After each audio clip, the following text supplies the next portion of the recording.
Bonjour, donc je vais vous montrer comment monter votre roue des émotions. Alors déjà, il faut la plaque avec la roue, les 3 flèches, 2 œillets et le rivet. Donc on commence par détacher les différents éléments de la plaque. Voilà, la roue, les flèches. Tac. Ensuite, les œillets. Voilà. On va enlever, celui-là c'est enlevé tout seul. On va enlever les petits morceaux de carton qui sont dans les trous. C'est par là que va passer le rivet. Voilà, on peut les enlever comme ça. C'est tout simple à faire. Donc, si vous voulez faire avec les enfants, en plus, c'est vraiment rigolo à enlever. Ça saute. C'est rigolo. Et celui de la roue aussi. Tac.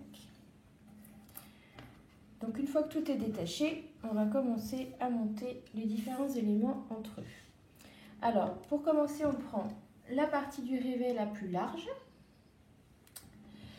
On va placer une flèche dessus. Ensuite, on prend le côté des émotions, le côté simple de la roue, donc des 4 émotions de base, qu'on va mettre du côté de la flèche. Hop, on fait ressortir le petit morceau du rivet. Et ensuite, on va placer simultanément rivet et flèche, œillet et flèche. Alors, un œillet, une flèche, un autre, je vais le mettre du côté pour maintenir, un autre œillet et une autre flèche. Donc moi, j'ai pas des très grandes mains, donc je mets les flèches de ce côté-là, comme ça je peux maintenir quand même, j'ai pas besoin d'arriver jusqu'au cercle. Ceux qui ont des grandes mains n'auront pas le même problème. Alors, je prends la partie du rivet, la petite partie du rivet, que je vais aller mettre dans le trou de l'autre partie. Et là, hop, je mets dedans. Donc là, j'appuie légèrement. Ça tient, c'est maintenu. Par contre, quand on appuie légèrement, les flèches, elles ne restent pas en place. Alors ça peut être souhaité si on veut, par exemple, faire un jeu où il faut jouer au théâtre, jouer à une émotion ou voilà, faire un jeu ou retrouver une émotion. Pareil de l'autre côté, ça bouge.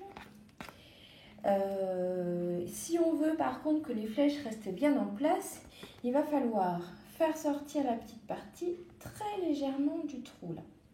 Donc là, il va falloir un petit peu de force. Moi, je prends un support.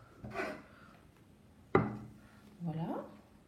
Je me mets dessus et je vais appuyer sur la grosse partie jusqu'à ce que je vois que ça sorte très légèrement du trou. Voilà. Là, normalement, vous voyez, ça sort très légèrement. Donc après, plus ça va sortir, plus ça va bloquer les flèches. Voilà, c'est suffisant. Les flèches restent bien en place. Moi, je trouve ça sympa quand on l'utilise pour justement aider l'enfant à verbaliser ou à exprimer son émotion ou à reconnaître son émotion. Quand il vient et puis qu'il met, par exemple, je sais pas, je suis inquiète et surprise,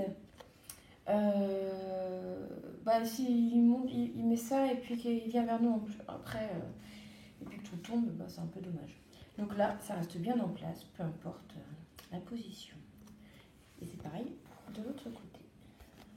Voilà. À bientôt.